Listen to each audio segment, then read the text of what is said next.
alam niyo naman natin mga buhaya is mga dangerous animals. So tara!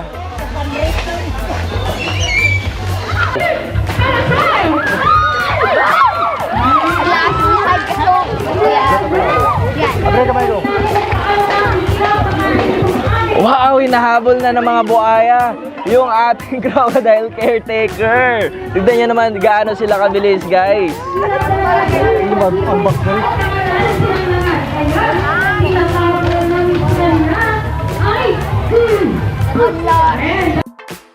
So we are here sa taas ng crocodile pen.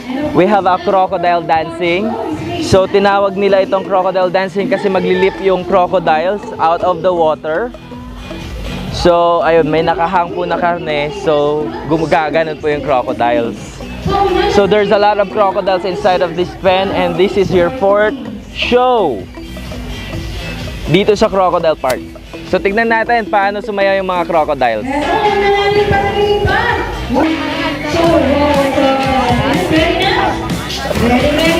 Crocodile dancing starts now.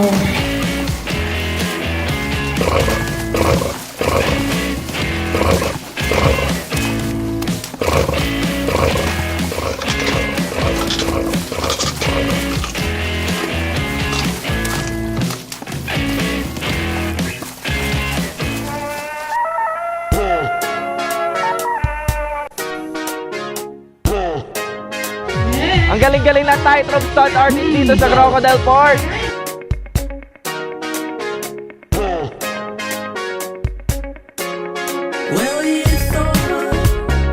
So guys, this is the second tightrope stunt artist. Tutulay din siya kagaya ng first tightrope. So, eto mas magaling daw yata itong tightrope stunt artist na ito.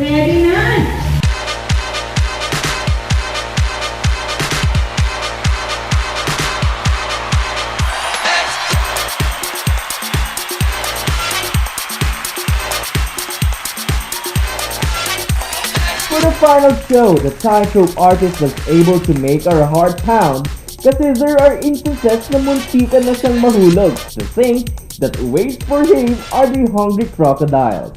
Eto, yan, tumutulay na. Ano kaya next na gagawin ni Kuya Regino?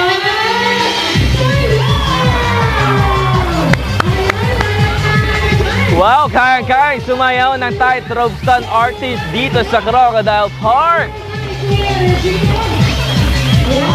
Why?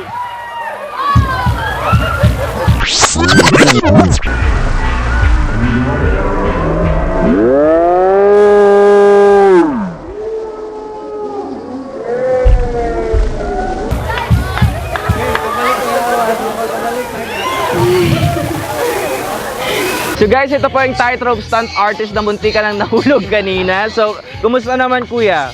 Okay lang. Okay ka lang sa lagay na yan, kinakabahan. So, kinakabahan po siya. So, guys, ayan, huwag gagayahin ito sa bahay. Okay, so, ano pangalan mo, kuya? Reggie. Reggie. Siya po si Reggie, ang tightrope stunt artist ng Crocodile Park dito sa Davao City. Pero hindi pa doon nagtatapos ang ating exciting na travel sa Crocodile Park dahil ngayon, I'm on my way to try the one-of-its-kind ice cream. Dito po tayo ngayon sa sweet spot dito sa Davao Crocodile Park kung saan matitikman ko na ang sweet spot ice cream kung saan gawa ito sa crocodile egg.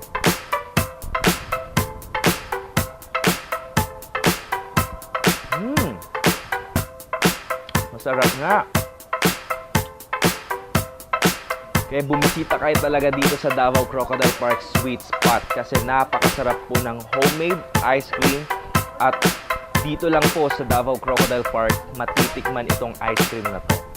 Kaya ano pang hinihintay nyo? Punta na dito sa Davao Crocodile Park Sweet Spot at tikman ang Sweet Spot ice cream that will surely delight your taste buds. At sa ngayon, the Sweet Spot ice cream is one also of the reasons why more people wants to visit the park.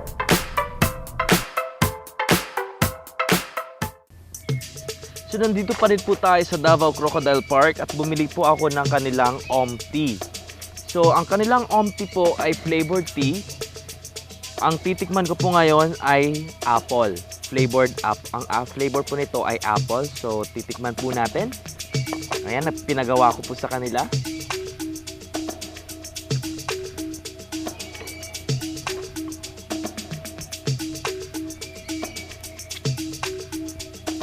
Wow! Ka talaga kasi napakasarap. So we are here at Davao Crocodile Park Souvenir Shop, and you can see a lot of genuine crocodile leather product just like this crocodile belt. Well, these crocodile products are made of saltwater crocodile skin. Saltwater crocodile skin is the most expensive leather in the world. In the world market, it will cost only $18 per centimeter. God, it's quite expensive, but dito sa Davao Crocodile Park, you can afford to buy this crocodile belt. It's only 8,000 pesos. Indeed, the Davao Crocodile Park is a wonderful place to explore, for you will surely bring home a once-in-a-lifetime experience. More exciting adventure when we come back.